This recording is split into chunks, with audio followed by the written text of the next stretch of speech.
Hey, it's Kitchen Sink. I know I just did one of these videos, um, but had a story today that I wanted to share. Before I do that, just talk a little bit about where I am right now. I reached a well-known location along the trail that's we call it the NOC. It stands for the Nantahala Outdoor Center. And they have a lot of outdoor activities, kayaking.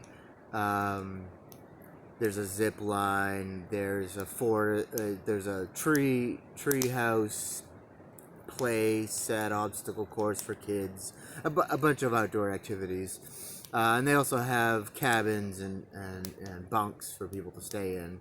A restaurant,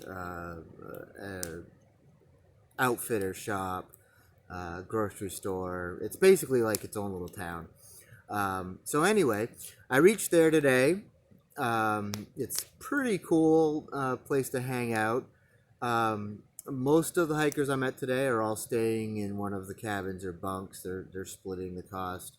As you know, I don't have the money to do that, so I came down the road a little bit to a place called Hobo Island, which I feel is the perfect place for me to hang out at.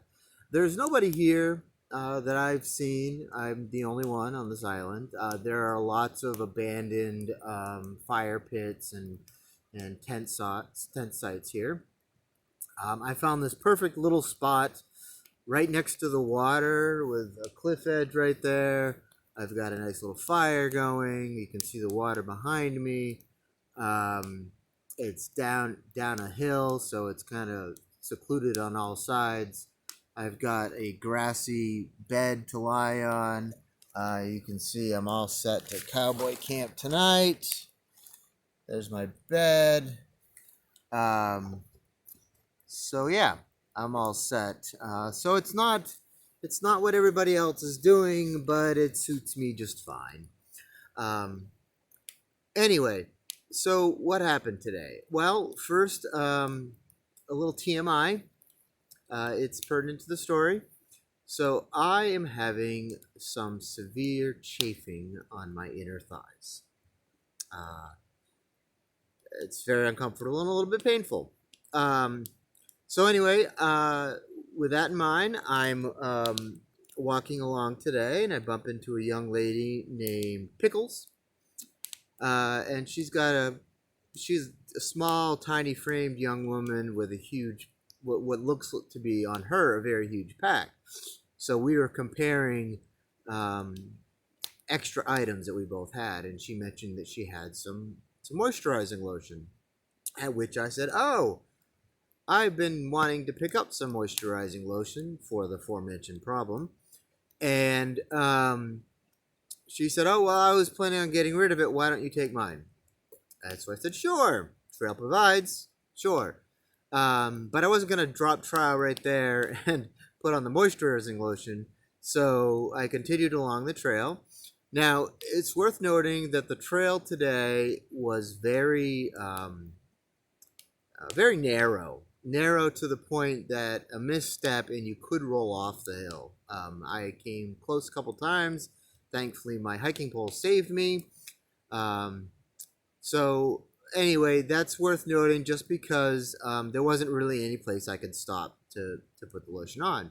Finally, I find this spot in a corner that's got enough room to me kind of step off to the side of the trail, and I could see far enough down the trail for all the northbounders coming up, and I could see them long ahead of time. Hadn't crossed any southbounders today, so I wasn't worried about anyone coming from the other direction. My mistake. Yes, I dropped trow and was bent over, lathering up my inner thighs, just as someone turned the corner and caught me with my pants down, literally. There was a brief moment of embarrassment for both of us, but I quickly yanked up my pants, explained what was going on, and we chit-chatted for a little while, and all is well. Moral of the story: you can't be modest on trail. Pretty much when you have, there are no doors, closets, changing rooms that you can change in. You pretty much, if you need to change or need to do something like that, you've got to do it wherever you can do it. So you can't be modest on trail. That's today's lesson. Happy hiking, happy trails. Kitchen sink out.